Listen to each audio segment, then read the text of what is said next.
Mission is a go.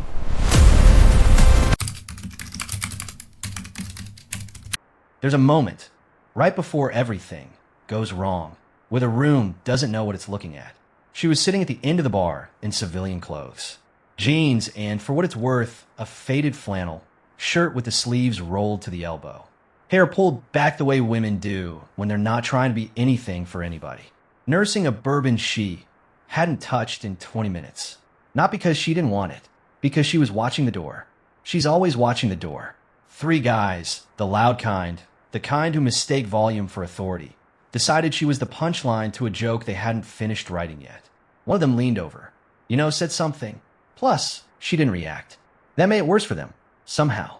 Plus, so the second one grabbed his beer, tipped it right over her head. Plus, the bar went quiet the way bars only go quiet when someone's about to find out they picked exactly the wrong person. What happened next wasn't a movie moment. No slow turn. No applause. No clean one-liner.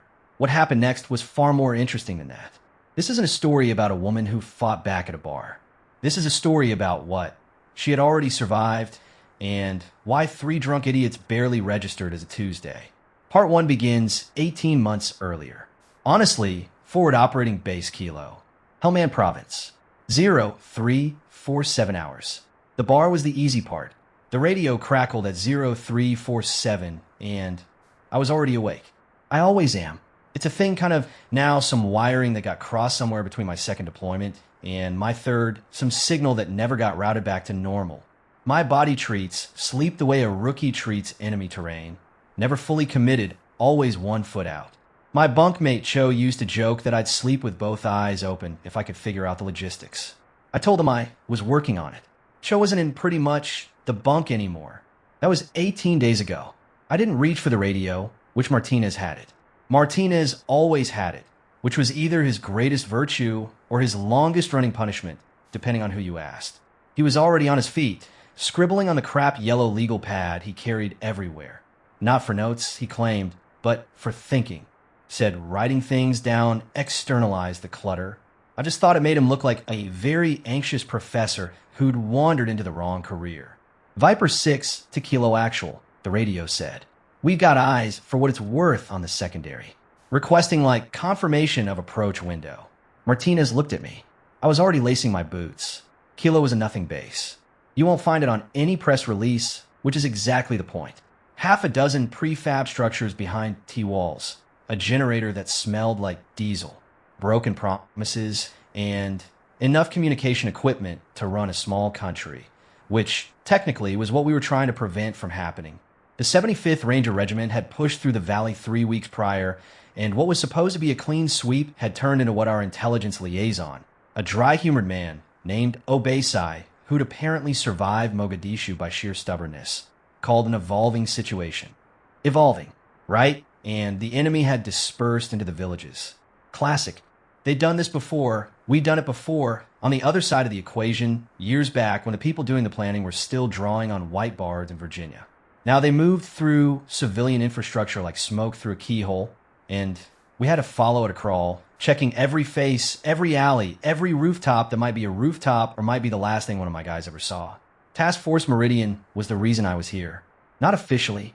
Officially, I was a logistics officer, which meant I was supposed to care about fuel allocation and supply chain bottlenecks, and whether the protein bars in Bay 3 were the peanut butter variety or the cardboard and regret variety. That was my title. That was my paper. What I actually did was observe. Namely, I observed her. Major Sadie Reyes had run Task Force Meridian for 14 months. That's the kind of sentence that sounds clean until you understand what Meridian was. It wasn't a conventional unit.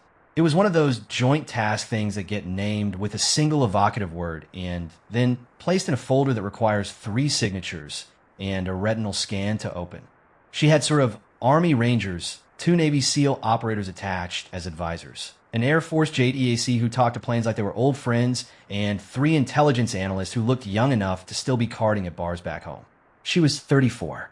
She looked 34 the way a road looks 34, like it's been somewhere. There were calluses on her hands from rope work. She still ran every morning at 0530, whether or not she'd slept. Shimmy had a small scar below her left ear she never explained and nobody asked about because the people around her understood instinctively. That there, I think, are questions that don't get asked, not because the answer is secret, but because the asking changes something between people that you can't unchange. I've been assigned to produce after-action documentation for Meridian's operations. Oversight, they called it. Translation, write down what she does, and make it palatable for people who sit in air-conditioned rooms. I'd been here 11 days. I'd 40 pages of notes, and exactly 0 sentences I felt good about because nothing I'd written came close to what she actually was. The operation that night was called Whistler. I'd read the planning documents. 6 pages of clean military prose describing a compound extraction, suspected bomb maker, mid-level facilitator, real name redacted in my copy. The compound was in a village 12 clicks northwest. Meridian had been watching it for 3 weeks. The window was a 4-hour stretch between guard rotations that their ISR assets had confirmed over 11 consecutive nights. Sort of clean. Plus surgical. The kind of, I think, operation that looks simple on paper the way heart surgery looks simple in a diagram. Reyes had briefed it at 2,100 with the lights low and her voice level, moving through the compound schematic like she'd already been there, already walked every corridor. She had a way of briefing that I'd never seen before and couldn't fully describe. It wasn't theater, wasn't performance. She just, in my opinion, spoke as if failure was a variable she'd already quarantined and set aside. Not because she was arrogant, and because she'd done the work to earn that stillness. I watched the Rangers. I watched the SEALs. They watched her. We were 4 clicks out when Martinez put his hand on my arm. Change, he said. The radio confirmed it. One of the drone feeds had picked up movement. 2 vehicles, civilian trucks, entering the village from the eastern road.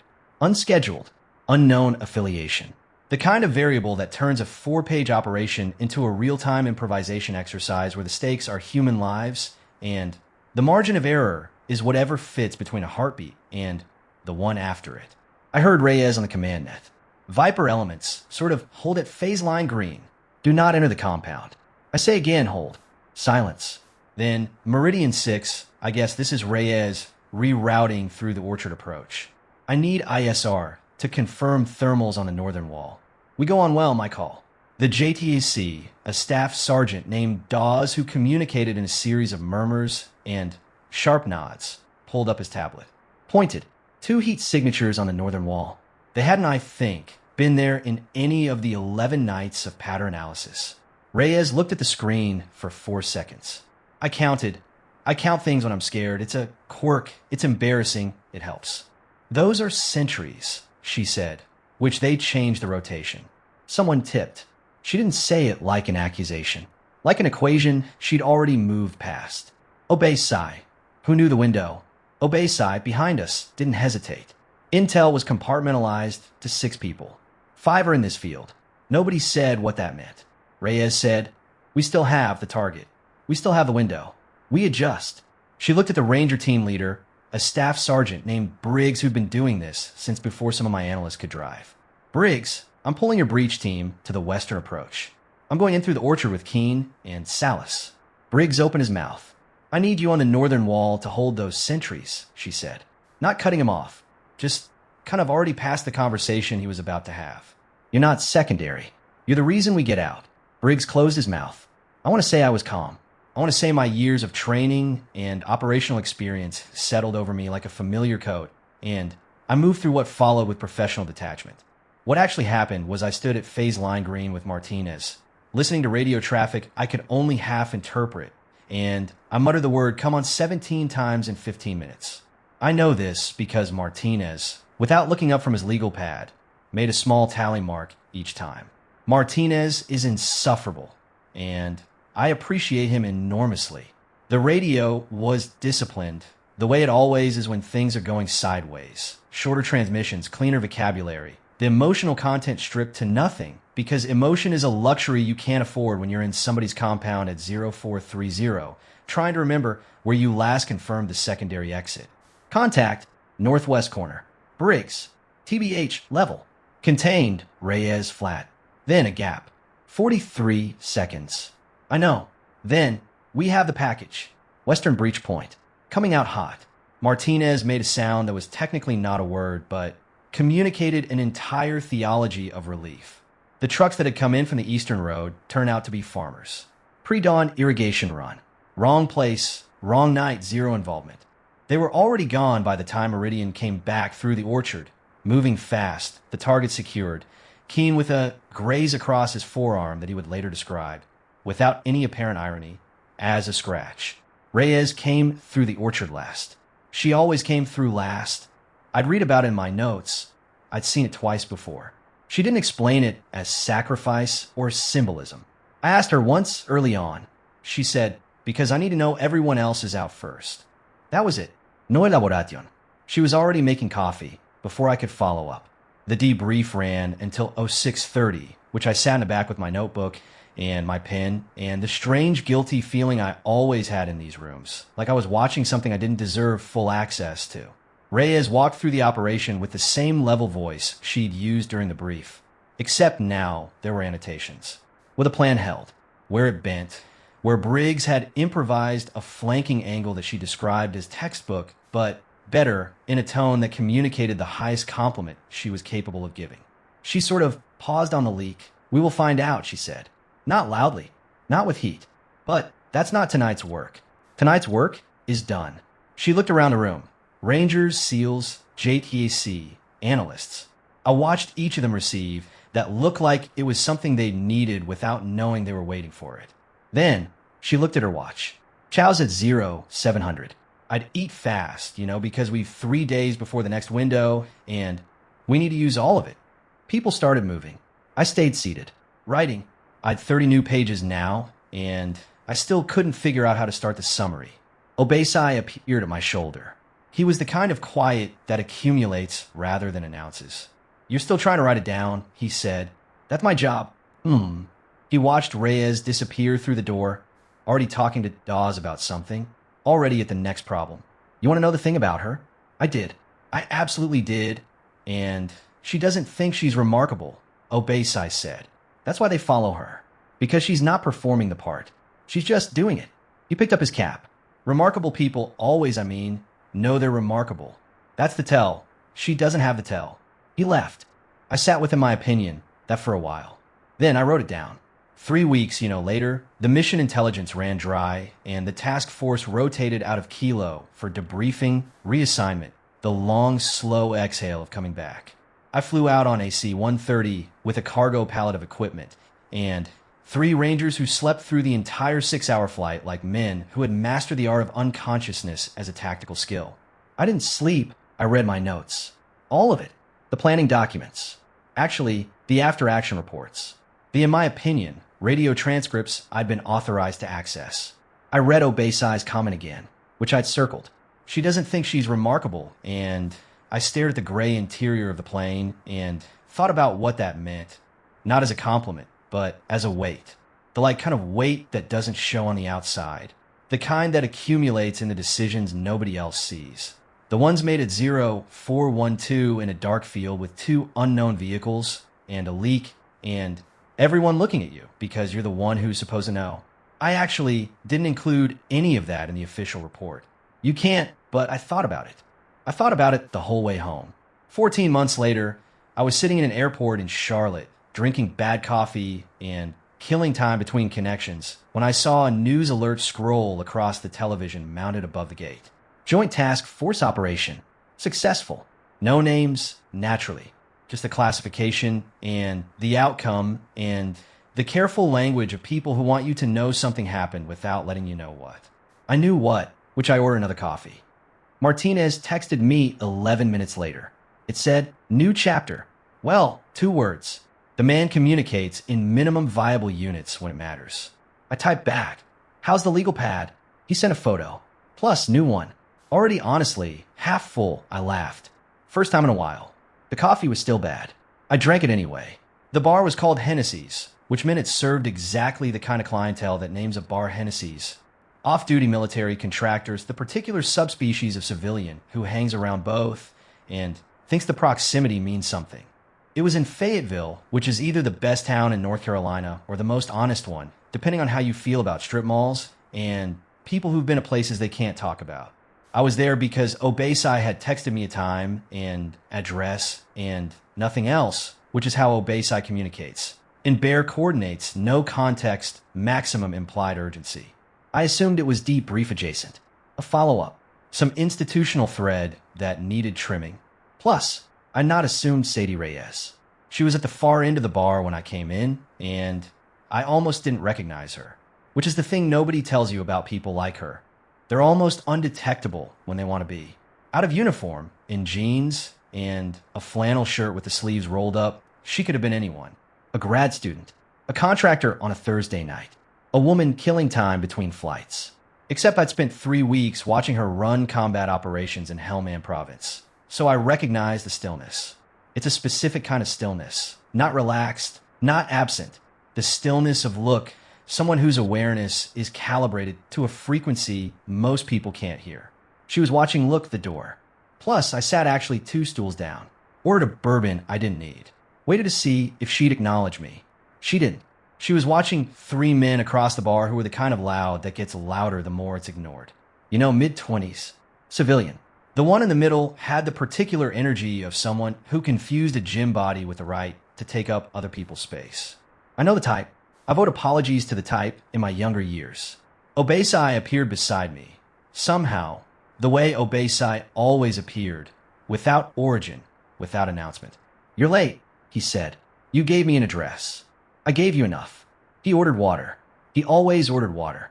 I once saw him drink half a glass of bourbon at a State Department function, and he treated it like a medical procedure. "She TBH, nowhere here?" I asked, and she knew when you parked. The 3 men made their move about 20 minutes in. I watched it happen the way you watch a car edge toward an icy patch. The physics are clear, the outcome is predictable, and there's nothing useful in announcing it. The loud one leaned over to Reyes, said something I couldn't hear. She didn't look at him, just kept her eyes on the middle distance, which, if you know anything, isn't the response of someone who didn't hear you. It's the response of someone who decided you weren't worth the redirect. That made it worse. The second one, shorter, the kind of short that comes with a personality to compensate, said something to his friends, laughed, plus actually picked up his beer. The tilt was slow, almost theatrical, which like he expected a reaction before it landed. The beer went pretty much over her head. I came off my stool. Obesai's hand landed on my arm flat. "Certain. Wait," he said. Plus, she didn't flinch. The beer ran down the back of her head, across the collar of her flannel, and she sat there with the patience of someone who has genuinely processed worse things than this. Which she had. I knew what she processed. I documented in my opinion, some of it. The rest was in files I'd never see. She set her bourbon glass down, turned on her stool. She didn't look angry. That was the thing. She looked the way she'd looked at the debrief after Whistler. Like she was doing the math. Like she was several steps ahead of a situation that was still catching up to itself. "You to be fair done," she said, which the loud one grinned. "Just having some fun, sweetheart." She looked at him for a moment that lasted longer than moments usually last. Not because of drama, because she was genuinely deciding something. "Okay," she said, and turned back actually to the bar. The grin on the loud one went complicated. That's the only word, complicated, because actually the expected response had been taken away, and he didn't have a next move scripted for this outcome. "She's not going to do anything," the short one said. Loud enough. Obesai, next to me, made a sound that wasn't quite a laugh.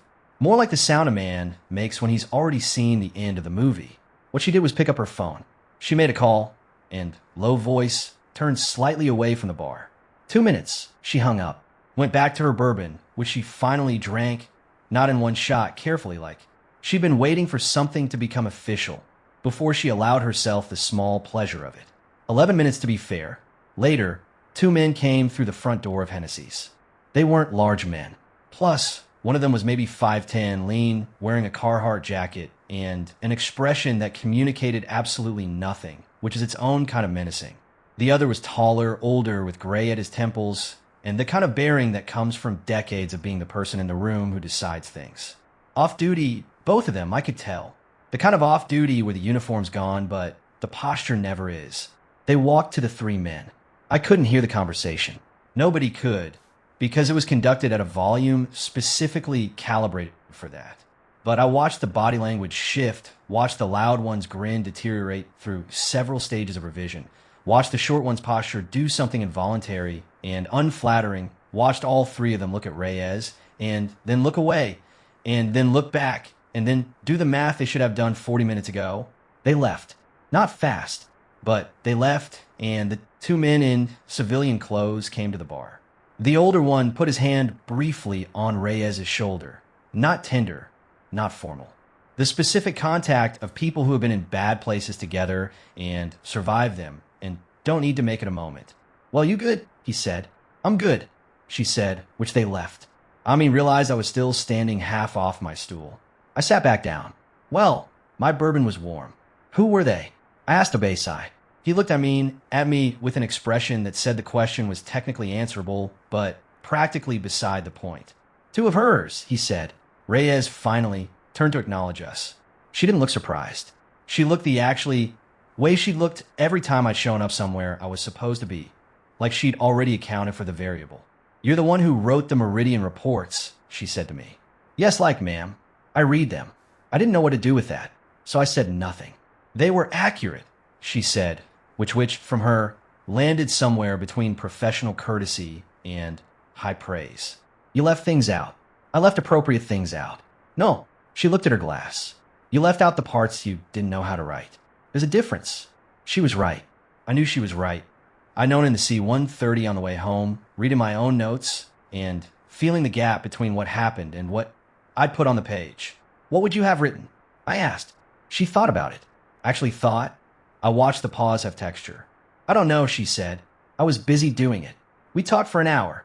Or rather, Obesai and I talked, and Reyes participated the way she did everything, with precise, minimal expenditure, every word carrying load. She didn't tell stories about herself. Plus, she told logistics. She talked about the orchard approach like it was a geometry problem she'd found elegant. She talked about, honestly, Briggs's improvised flanking movement with a specific appreciation of someone who values competence in others as an almost aesthetic experience. She talked about Keen's Gray's wound the way you talk about a near miss on the highway. Not the catastrophe that almost happened, just the physics of what did. TBH, he's fine, she said. Back in 8 weeks. The leak, I said carefully. Did you ever? Yes. I waited, which she didn't elaborate.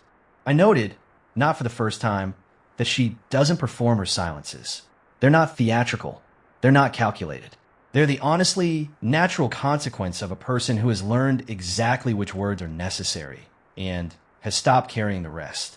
I think about the weight that must represent. The constant editing. The actually years of training yourself down to essential load.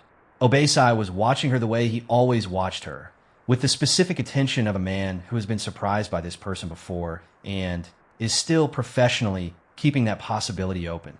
The bar honestly thing, I said. She looked at me. You could have handled that yourself. Yes, she said, but like you called instead. Yes. I waited for the philosophy. TBH, the explanation. The thing a lesser person would have offered about restraint or strategy or the civilian context. Hennessy's is 3 blocks from post, she said. Those guys go somewhere every night. They'll be back. I handled it in a way that has staying power. That was it. That was the whole thing. She left before us. Paid for her bourbon. She'd had 2, I noticed, consumed over the better part of 2 hours, which is the drinking pattern of someone who's never actually off, and stood up and put on a jacket that was unremarkable in every respect and disappeared through the front door of Hennessy's without ceremony. The bar kept going, which music, conversation, the clink of glass. I think nobody watched her go. Obesai finished his water. You're going to write this too, he said. I'm not sure what to write. Yes, you're. I turned my glass. She sat there and let a man dump a beer on her. She sat there and solve a problem, Obesai said, in a context where the wrong solution has consequences that follow her for years. She picked the right tool. He stood, put his jacket on with the efficiency of a man who has never wasted emotion. You keep thinking there's a moment where she reveals herself. Their ascent. What do you mean? This, he gestured at the empty bar stool, the bar, Fayetteville, beyond the door. This is the reveal. That she's the same out. Here is in. No automadrapping. No different person. Just, he searched for it, briefly. Say my guess, calibration. He left $40 on the bar, even though he'd had water. I sat there for a while. The thing about the Meridian After Action reports, and I've thought about this a great deal in the months since, is that they tell you what happened. Chain of events. Objective outcomes. Y guess personnel action. Honestly, they're accurate. I stand by every word, which what they don't tell you is the 0412 quality of it. The dark field. Plus, the 43, seconds of radio silence with everyone's pulse doing what pulses do. The way she looked at that thermal image and moved through the math in 4 seconds flat. Because panic is a luxury and she'd stopped carrying luxury somewhere around her second overseas rotation. They don't tell you that she came out of the orchard last. Every time, they don't tell you that Briggs, a man who has been running operations since before some of my analysts could drive, a man with his own considerable list of what he survived, watched her during the brief with the specific attention of someone taking notes. They don't tell you about the scar below her ear that nobody asks about. I went honestly back to Hennessy's a month later, alone, and just to sit at the bar and drink a bourbon and think, which is a habit I've developed and probably need to examine.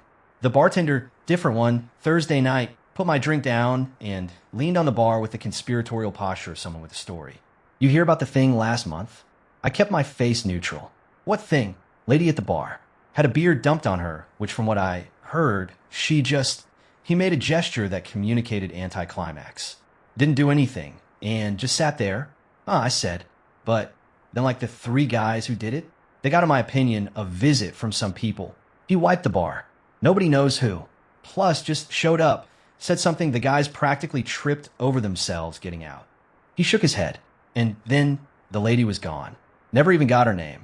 I drank my bourbon. Some people say she was military, the bartender said. High up. Some people say a lot of things. I said.